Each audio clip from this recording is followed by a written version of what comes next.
લોકસભા સામાન્ય ચૂંટણી 2024 નડિયાદ સ્પોર્ટ્સ કોમ્પ્લેક્સના રમતવીરોના વાલીઓએ અચૂક મતદાન કરવા પ્રતિજ્ઞા લીધી.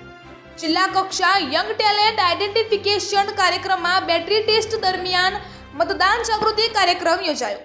નડિયાદના સ્પોર્ટ્સ કોમ્પ્લેક્સ ખાતે જિલ્લા કક્ષા યંગ ટેલેન્ટ આઇડેન્ટિફિકેશન કાર્યક્રમમાં બેટરી ટેસ્ટ દરમિયાન રમતવીર બાળકોના વાલીઓએ મતદાન જાગૃતિ અંતર્ગત અચૂક મતદાન કરવા પ્રતિજ્ઞા લીધી. નોંધનીય છે કે જિલ્લા કક્ષા યંગ ટેલેન્ટ આઇડેન્ટિફિકેશન કાર્યક્રમમાં 9 થી 11 વર્ષના બાળકોની હાઇટ, વેટ અને દોડ વગેરે માપદંડો ચકાસીને જિલ્લા કક્ષાની બેટરી ટેસ્ટ લેવામાં આવી હતી. આ બેટરી ટેસ્ટમાં forward band, shuttle run, medicinal બોલ થ્રો અને 800 મીટર દોડ વગેરે ચકાસવામાં આવે છે. આ કાર્યક્રમમાં રમતગમત અધિકારી શ્રી લક્ષ્મણસિંહ, રમત વિકાસ અધિકારી શ્રી મનસુખ તાવેથિયા સહિત રમતવીરો અને તેમના વાલીઓ ઉપસ્થિત રહ્યા હતા.